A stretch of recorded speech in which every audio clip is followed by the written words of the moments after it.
Hey everyone, welcome back to my channel. Today I'm showing you guys how to make a cross between a chocolate mousse and a pot de crème, which is like a nice rich chocolate pudding. If you don't know what a pot de crème is, a friend of mine actually introduced this recipe to me when she had us over. She made it for us and it was just so delicious and I had to have the recipe. It's based off the recipe that the minimalist baker has on her blog, as well as a good friend of mine. She has another food blog and it's called Olive and Mango. And so I kind of combined the two and made a couple of tweaks to make it my own. But it's super simple. It comes together in no time and you will not even miss the fact that there's no dairy in there. I am a real dairy lover. I love making yogurt. I love milk. I love anything like rice pudding or like anything that has dairy, I love. But we're avoiding giving my little boy dairy right now just to help with some congestion that he has, and the doctor recommended we try that. So I'm looking for dairy-free options that I can feed him, and also I'm trying to avoid sugar, as you know from my other videos, and this was such a perfect option.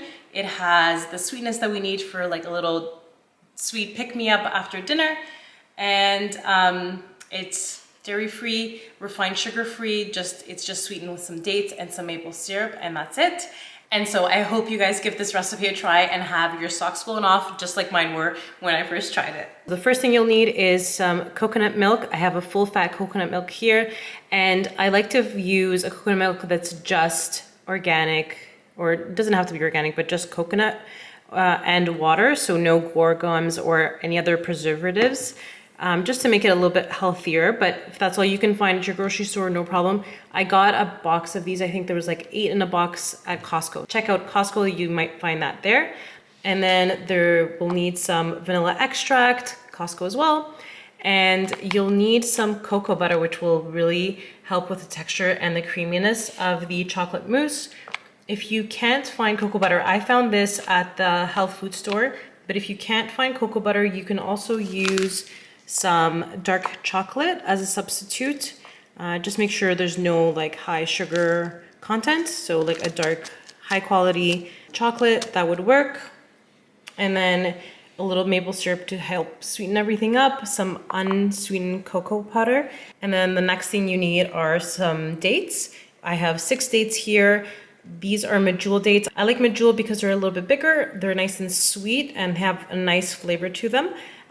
These are not pitted yet, but I will show you in just a little bit how to pit them. I also forgot to mention that you could add some espresso powder, which enhances the cocoa flavor of the chocolate mousse. And so this is completely optional, but highly recommended. I have a half a cup of cocoa powder plus a tablespoon of unsweetened cocoa powder, so we're adding that. Then we're adding half a cup of the cocoa butter and a quarter cup of the dark chocolate. I like doing a combination of the cocoa butter and the chocolate because the chocolate will help add to the richness of the chocolate flavor, as opposed to just the cocoa butter, which helps in the texture but doesn't really add to the cocoa or the chocolate flavor. I'm also adding a teaspoon of the espresso powder. This is instant espresso powder.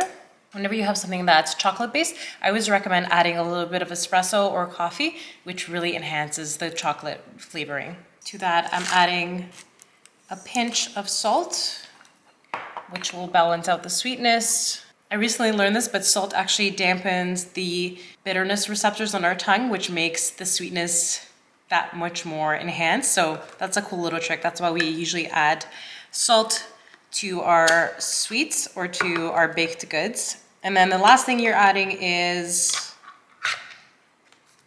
the full fat coconut milk. And then I'm putting the pot over a medium to low heat and give it everything a nice stir until everything's nicely combined and the chocolate and the cocoa butter have melted. So you don't want to bring this to a boil, just enough for the solids to have melted and be nicely incorporated and everything's nice and smooth. One mistake I made is I added the cocoa powder before adding the coconut milk in the saucepan. Don't do that. Try putting the coconut milk first, and that way you don't have any of the cocoa sticking to the edges of the pot. So yeah, just because I was distracted talking to you guys, I added the cocoa powder first. I'm gonna continue stirring this until everything is nicely melted, but again, don't let this come to a boil. The chocolate has melted nicely. It didn't take long. I would say maybe just a couple of minutes, just because I'm on gas, I think. I'm not sure if it was an electric stove, if it would be as quick, but it takes no time and everything's nicely melted. I've closed the heat. I've taken off heat and I'm going to add 2 tablespoons of maple syrup. 1, 2. Mix it all in, and then I'm adding a teaspoon of vanilla extract. Mix everything again. Ooh, the vanilla really smells good. Next, you want to pit your dates. So all you have to do is just open them up and the pit just easily comes out. You could also do it with a knife. Just cut a slit open and open it up and take out the pit. Next, in a high-powered blender, you're gonna add the chocolate mixture. I have a Vitamix here, so I'm adding it to here. Make sure you include everything and don't leave any chocolate goodness behind. If you need to take a spatula to the pot, feel free to do that so then you get all the chocolate mixture. The spatula will come in handy too when you're scraping down the sides of the mixer as well. To that, we're adding our 6 dates that we just pitted. And that's why we need a high-powered blender, because we need those dates to really incorporate and blend in with the chocolate mixture.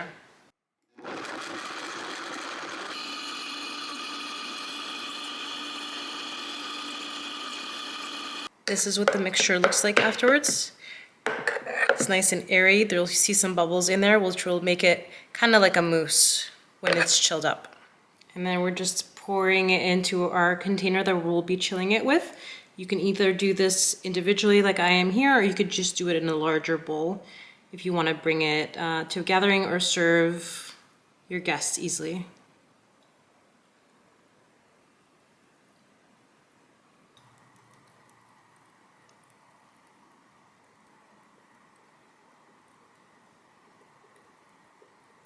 There it is. This is how easy it is to make this vegan chocolate mousse, or pot de crème, chocolate pot de crème if you want to say. The only thing that's left to do is to chill it in the fridge for at least 4 hours until it's completely cooled. We were in a rush the other day and we couldn't wait for them to be cooled down, so I popped them into the freezer for about half an hour, and that seemed to do the trick. And actually, this will taste even better if you let it cool overnight in the fridge, just because it gives the flavors a chance to really develop. These little glass jars come with a little lid that I can just pop on. If you don't have that, you can just use some saran wrap and cover it. I do actually have one that I prepared a few days ago that's still left over. I have one more left.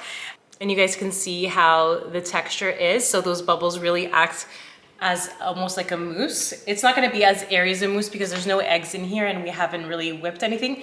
But because we blended everything, there was some air incorporated.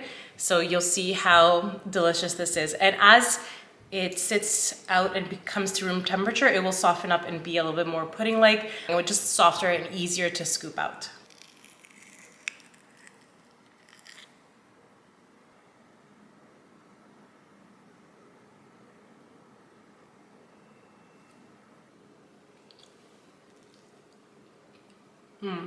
So good.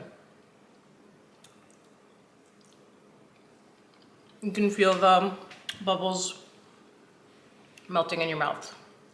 You have to try this.